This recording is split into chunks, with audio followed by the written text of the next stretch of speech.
Hello बच्चों, हमने last class में आपका चैप्टर 1 रिवाइज किया था। आज हम चैप्टर 2 रिवाइज करेंगे। चैप्टर 2 में आपका क्या है, क्वाड्रेटिक इक्वेशंस। और क्वाड्रेटिक इक्वेशन आपको पता है क्या होती है, जिसमें आपकी हाईएस्ट पावर होती है स्क्वायर, ठीक है, एक्स स्क्वायर आपकी हाईएस्ट पावर होती है। और जितनी हाईएस्ट पावर होती है, आपको पता है जितनी पावर होती है एक्स की यानी वेरिएबल की, उतनी ही ज़्यादा उसकी वैल्यूज़ होती है इक्वेशन की। वैल्यूज़ यानी कि जीरोज ऑफ एक्स जो हम कहते हैं, zeros of equation. Zeros of equation यानी कि सॉल्यूशन ऑफ दैट इक्वेशन। अब जैसे इसमें आपकी स्टैंडर्ड फॉर्म क्वाड्रेटिक इक्वेशन होती है A X square plus B X plus C equal 0, ठीक है। इसके अंदर आपकी स्टैंडर्ड आपकी फॉर्म ये है। तो जीरोज ऑफ एक्स क्या होते हैं?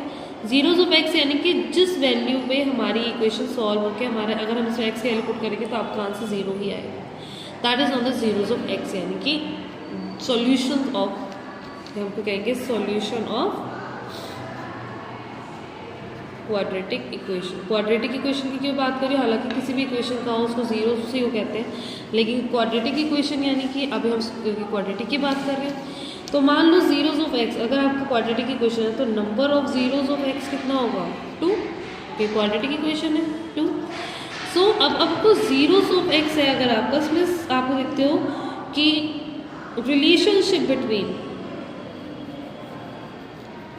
relationship between zeros of x, zeros of variable यानी कि x, and coefficient and constant of quadratic equation, okay. तो मान लो कि लेट्स से कि हमारा जीरोज ऑफ x क्या है, अल्फा एंड बीटा, ठीक है, अल्फा एंड बीटा। और आपके स्टैंडर्ड फॉर्म ये है। तो आपका इसमें रिलेशनशिप क्या होगा, यानी कि सम ऑफ जीरोज यानी कि alpha plus beta is always equal to minus coefficient of X square, sorry X divide में coefficient of X, coefficient of X divide में कोफिशिएंट ऑफ एक्स स्क्वायर। यानी कि कोफिशिएंट ऑफ एक्स यहाँ पे क्या है आपका, जो एक्स के साथ होती है टर्म, यानी कि बी माइनस बी डिवाइड में ए। एंड प्रोडक्ट यानी कि मल्टीप्लीकेशन ऑफ जीरोज यानी कि alpha into beta is equal to क्या होगा आपका, कांस्टेंट टर्म, जो कांस्टेंट टर्म है, डिवाइड में coefficient of X square, okay. Constant term आपके इसमें क्या है, c डिवाइड में a, यानी कोफिशिएंट ऑफ एक्स स्क्वायर। अब जैसे अगर मैं आपको एक क्वेश्चन सॉल्व करके दिखाऊँ,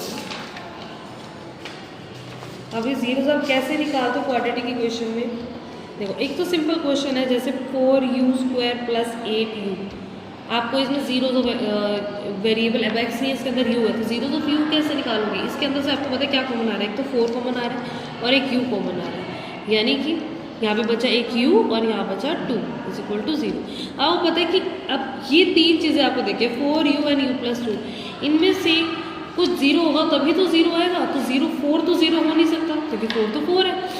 या तो ये u 0 होगा जिसकी हमें वैल्यू पता नहीं है, इधर u इज इक्वल टू 0 और u plus 2 is equal to 0, यानी कि u is equal to -2 and 0 तो है। ये आपके आगे 2 zeros ऑफ u। अब इसके अंदर अगर हम वेरिएबल्स को चेक करें, सम ऑफ जीरो यानी कि 0 प्लस -2, 0 प्लस -2 यानी कि -2। और ये हमारा किसके इक्वल होना चाहिए, कोफिशिएंट ऑफ x माइनस में कोफिशिएंट ऑफ x यानी कि कोफिशिएंट ऑफ u 8 और डिवाइड में कोफिशिएंट ऑफ x स्क्वायर यानी कि u स्क्वायर यानी कि 4। तो आपका क्या आ गया, -2। तो यस, दीज आर इक्वल। ये आ गया हमारा सम वाला। अब आया प्रोडक्ट वाला, हमने जो इक्वल करना, 0 इंटू -2 यानी कि 0। अब ये किसके इक्वल होना चाहिए, कांस्टेंट टर्म। अब इसके अंदर तो कांस्टेंट है ही नहीं, अगर हम इसमें प्लस 0 कर दें तो दैट इज आवर कांस्टेंट, तो यानी कि 0 डिवाइड में 4, जो किसी भी टर्म से 0 को डिवाइड करो तो 0 ही रहता है, तो 0, तो ये हमारा आ गया 0। So hence 0 and -2 are the correct zeros of our equation. अब जैसे अगर मैं एक क्वेश्चन और करूँ आपके पास, जो मिडिल टर्म स्प्लिट होता है, that concept is really crucial for you. अब इसके अंदर आपने क्या करना है, आप इसके अंदर जब आप मिडिल टर्म स्प्लिट करते हो तो आप सबसे पहले क्या करते हो, कोफिशिएंट ऑफ एक्स स्क्वायर, यहाँ पे कुछ नहीं है तो 1 इंटू कॉन्स्टेंट यानी कि -8। साइंस को इग्नोर नहीं करना, यहाँ पे माइनस होता तो यहाँ पे माइनस लेते, जैसे अगर -x होता तो हम यहाँ पे -1 लेते। तो अब यहाँ पे आपका क्या आंसर है, -8। -8 को अगर जब आप एलसीएम लोगे तो आपका क्या चीज़ आएगी, -8 को चाहे मत करो। इस माइनस का मतलब क्या है कि हमारा जो बीच का जो स्प्लिटिंग है, स्प्लिटिंग हमारा किससे होगा, सब्ट्रैक्शन से। अगर यहाँ पे ये प्लस का आता, मान लो यहाँ पे प्लस का 8 होता है, या फिर यहाँ भी माइनस, यहाँ भी माइनस, माइनस प्लस, अगर प्लस का होता तो यहाँ पे होता हमारा एडिशन की वजह से 2 आना, पर अभी क्या है हमारा सब्ट्रैक्शन की वजह से। तो जब हम इसको सॉल्व करेंगे तो क्या चीज़ है, 2 2 2 3 बार। अब हमें सब्ट्रैक्शन देखने की, इनमें से कोई ऐसा पेयर बनेगा, अगर हम ये करें तीनों का पेयर 8 और एक बचा 1, 8 और 1 का तो पेयर बनेगा नहीं कि डिफरेंस करके 2 आए। तो क्या चीज़ बना, अगर हम इन दो को लेते हैं, 2 2 जा 4 और एक बचा 2, 4 और 2, 4 2 जा 8 बना आपका, एक तो ये बन गया, 8 तो बन ही रहा है क्योंकि यहाँ से जितने फैक्टर्स लोगे, इसलिए ऐसे लेके लेना है कि यहाँ से जितने फैक्टर्स लोगे आपको वही बनेगा जो आपको चाहिए मल्टीप्लिकेशन में। अब माइनस करके, क्योंकि सब्ट्रैक्शन देखना है, तो क्या 4 - 2 हमारा 2 आता है, यस 4 - 2 इज 2। तो क्या करोगे, X square as it is, यहाँ पे -8 एज इट इज़ इक्वल 0 था। अब -2x को क्या लिखोगे, एक तो 4x और 2x, अब इन दोनों को भी डिफरेंस करना है तो एक प्लस का होगा एक माइनस का होगा।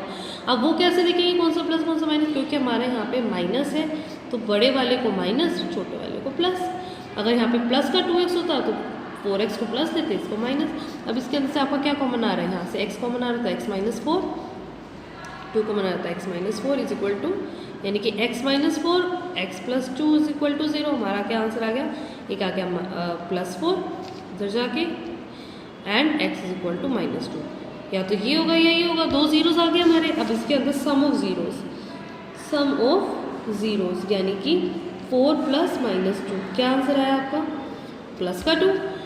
और ये हमारा किसके इक्वल होता है, -b/a, और -b क्या होता है, कोफिशिएंट ऑफ x, माइनस यानी कि, और माइनस एज इट इज, और b की जगह -2 डिवाइड में a यानी कि 1।